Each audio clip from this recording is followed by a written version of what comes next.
hate me? Oh, me? What news, my love? You juggler! You tiger blossom! You thief of love! How do you feel like it went in there? At first I thought there was a little bit of from them, and then by the end I thought maybe they were kind of like... Love may transform me to an oyster. Auditions are always nerve-wracking. There's always something just a little bit on your back, like an animal that jumps on your back that shakes you. It feels like you're either going to fall into a big dust heap, or you're going to explode, and or you're going to faint. Oh, the charms of sycorax, toads, bats, beetles, light on thee! Auditions are an inherently flawed process. You're never going to see the totality of what a person is in 5 minutes. So what you're trying to do is break through and see to their heart. People who come into the door for a 2-minute audition have spent hours trying to prepare for that audition. So we get their hours of energy focused into a 2 or 3 minute meeting. It's emotionally exhausting, but it's also emotionally energizing because everybody is laying themselves out bare in front of you, their soul. You try to just leave them at the door, go and do your piece and do your audition and do your best and let it go, and don't be waiting for a call. It's impossible to do. You get depressed and you eat ramen and you look around your crappy apartment in New York and you think, this is where my life went. And you question every decision you've ever made, and sometimes you're on the ground, you're like, I quit, stupid.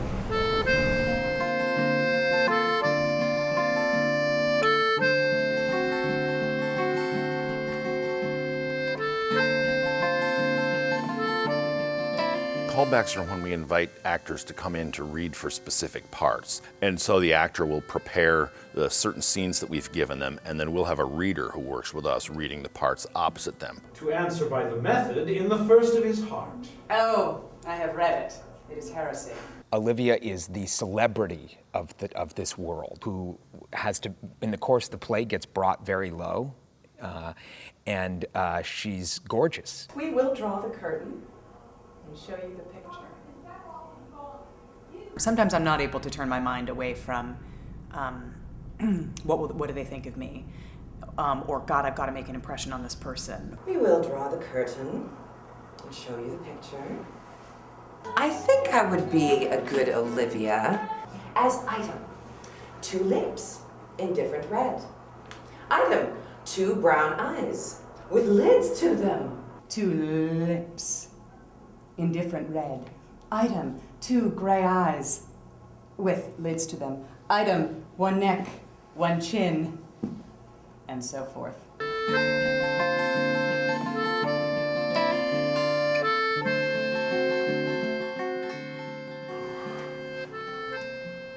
Sir Toby Belch is Olivia's uncle. He's sort of a ne'er-do-well. He drinks a lot.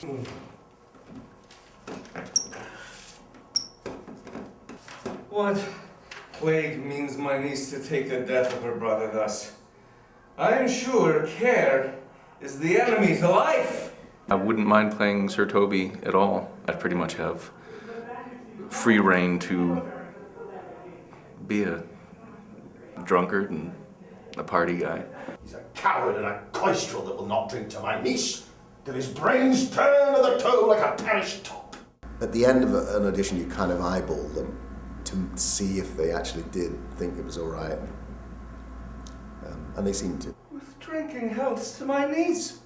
I'll drink to her as long as there are passage in my throat and drink in Illyria.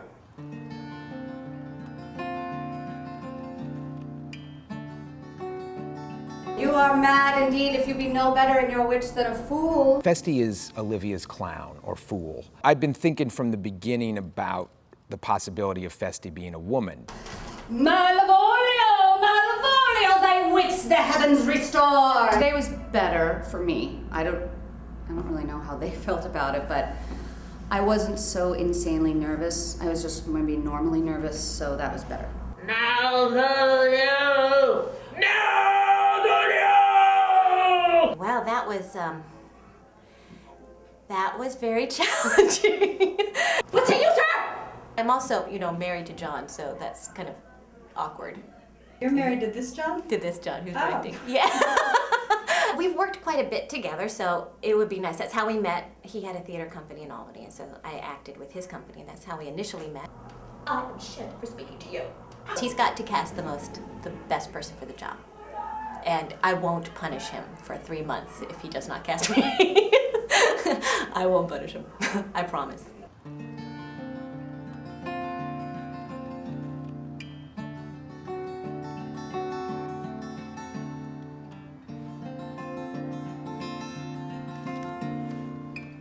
I like to think that I have a job here whenever I want one, but there aren't any guarantees. Based on the plays that are chosen, the people that they see, etc. You're really in trouble if you think that you've got a job before you do.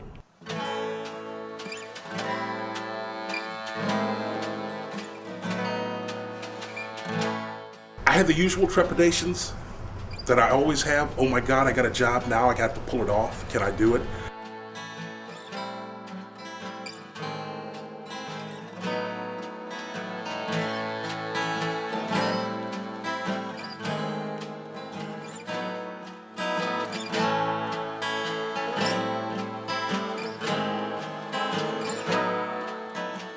Kind of learned to not try to judge it after an audition. You can't go back and change it. You can't make it better.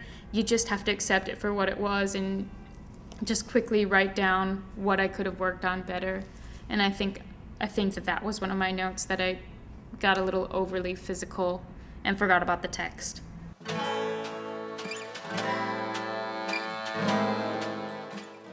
I did my Mercutio monologue, and the majority of that monologue is to my crotch area, and he just was laughing the whole time, so I knew that he was digging it.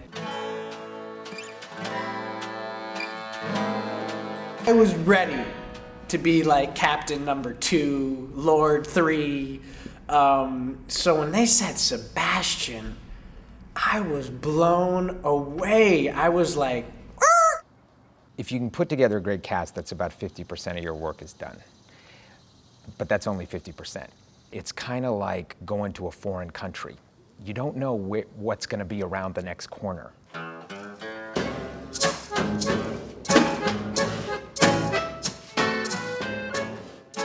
I don't know exactly what this production is going to look like at all. I want this process to be a process of transformation, of figuring things out. I don't want to lock things down too quickly, or sometimes not at all. He's willing to admit that he has no idea of what's going on here. I loved it. It was kind of a relief to sort of hear that things were going to be open. And on one hand, that's kind of scary because you kind of want to know what's going on. On the other hand, it's freeing because you can try anything. So I got this idea that it really did just hit me like skirts. Everybody's in skirts. Sir Andrew is here. Everybody in the play wears a skirt. So day one, I wanted people wearing skirts in rehearsals. Okay, so come get your skirts, ladies and gents. When someone says, "You're all going to wear skirts," you say, "Okay, where's my skirt?" Really your job, and the longer I'm in this career, the more I have to relearn it, is to stay open. It's a creative, collaborative process, and you're either on board or you're not. Now I would like you to put that shoe on your head.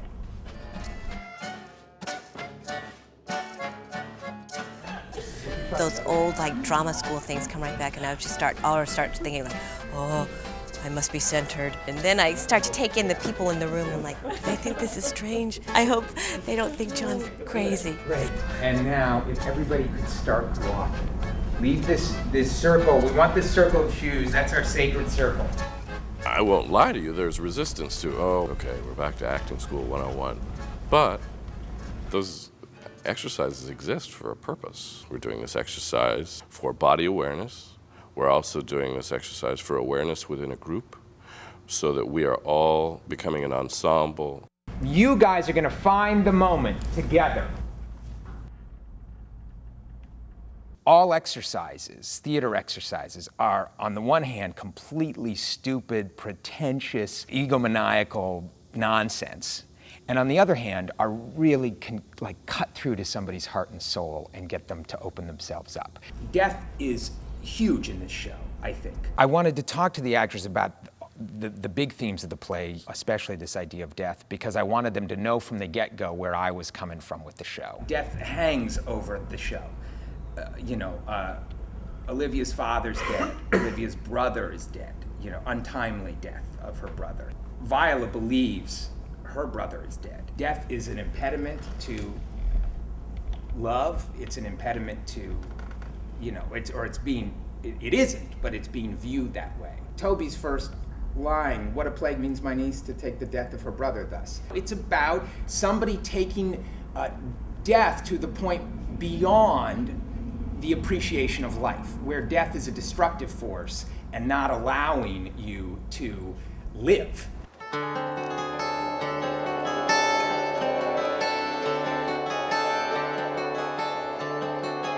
It's the presence of death, in a way, or the presence of grief that hangs over the play at the beginning and that we need to transform. We worked on Act 1, Scene 5 a lot. God bless thee, lady. Take the fool away. Do you not hear, fellows? Take away the lady.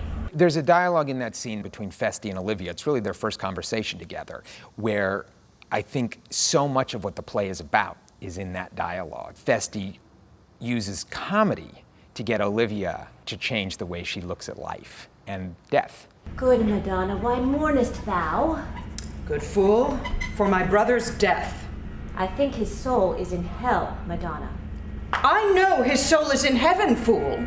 The more fool, Madonna, to mourn for your brother's soul being in heaven.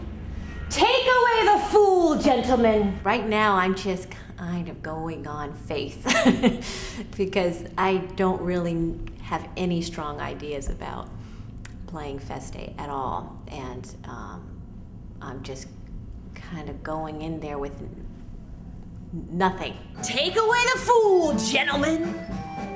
Let's make that as big as possible, bigger than the one you did before. Take away the food! Yes, thank you so much. I did it. Yes, big to me. My only worry was initially in casting her in this role, which is traditionally played by a man, and she was, to be honest, not that psyched about it because she was like, I don't know how to do this part. And I said, great, because I don't know how to do it either. And I'd much rather get somebody who's willing to go where they don't know. I'll show you these pictures. We took these pictures of Maya yesterday. Oh, it's wonderful. So she'll be pretty weird looking. Evoking Boy George a little bit. I know. Yeah, she'll be kind of freaky looking, in a good way. And are there areas of concern or things you worry about going into something like this? Between us?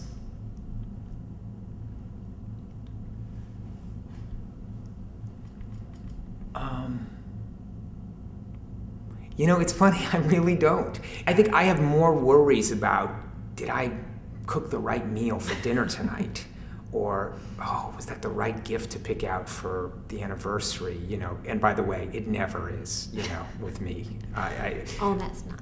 That is pretty true. But when we work together, I don't really worry too much, like, am I gonna hurt Maya's feelings? The honesty is welcome, and, I really want his criticism. I trust him implicitly, so I want to hear everything. The more levels you play, the more voices you play, the more fun it is for you, and the more fun it is for us. And so just play with it. Good, my mouse of virtue, answer me! Ginger shall be hot in the mouth, too. Maybe try where you guys play all the stuff to Malvolio, that like he's the guy you're talking about.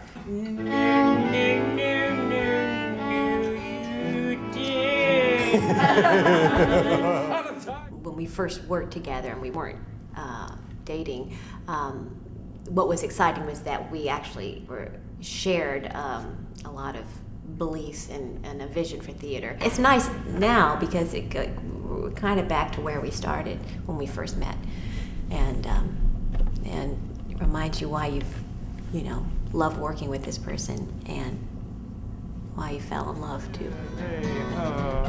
What is love is not hereafter. Present mirth and spread.